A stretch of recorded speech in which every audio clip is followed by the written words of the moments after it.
Hello साथीहरू, welcome my YouTube channel. Good morning. के गर्दै हुनुहुन्छ?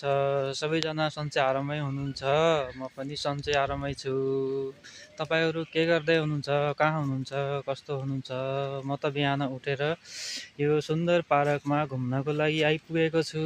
सधैँ जस्तै बिहानमा एकपहर घुम्नको लागि म निस्किने गर्दछु। सुन्दर पार्क छ, धेरै नै रमाइलो पार्क छ। ल हेर्नुहोस्, जताततै देख्न पाउनुहुन्छ। पारिपख घाम पनि झुल्किसक्नु भएको छ र आनन्द दृश्य देख्न सक्नुहुन्छ तपाईँहरूले। बच्चा बच्ची खेल्नको लागि यो बनाइएका दृश्यहरू कति रमाइला छन्। ल हेर्नुहोस्, देख्न सक्नुहुन्छ तपाईँहरूले। शान्त सुन्दर वातावरण छ। कोही मान्छेहरूको खासै देखिँदैन हुनुहुन्न। बिहानै बिहानै आउनु भइसकेको छैन। अङ्कल आन्टीहरू घुमिरहनु भएको छ, एक दुईजना। अनि एकदमै रमाइलो दृश्य छ यहाँ।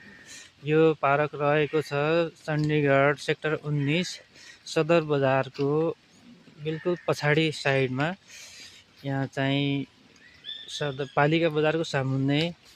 धेरै नै राम्रो दृश्य छ, घुम्नको लागि राम्रो ठाउँ छ यो पार्क। तपाईँहरू पनि अवश्य एकपटक आउनुहोला भन्न चाहन्छु साथीहरू। अत्यन्तै सुन्दर दृश्य, हरियाली, चराहरू कराइरहनु भएको छ बिहानै बिहानै।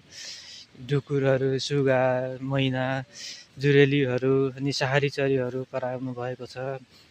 चिरबिर चिरबिर सुन त एकदम ठुला ठुला रुखहरू हुनुहुन्छ। ल हेर्नुहोस्, पिपलको रुख हुनुहुन्छ यहाँ। अनि चराहरू उड्दै हुनुहुन्छ। ल हेर्नुहोस्, कति सुन्दर दृश्य छ। तपाईँहरूले पनि एकपटक आएर यहाँ अवलोकन गर्न सक्नुहुन्छ। अत्यन्तै घुम्न पर्ने ठाउँ छ चण्डीगढ सहर। यसै पनि चण्डीगढ त हर जहाँ पनि तपाईँ जानुहुन्छ उहाँ एकदम सुन्दर शान्त वातावरण देख्न पाइन्छ। पार्कहरू ठुला ठुला छन् अनि घुम्नको लागि सुन्दर शान्त वातावरण, चिसो चिसो मौसम, शीतल हावापानी, धेरै नै राम्रो ठाउँ छ यो। एकपटक तपाईँ आउनुभएको छैन भने अवश्य आउनुहोला भन्न चाहन्छु।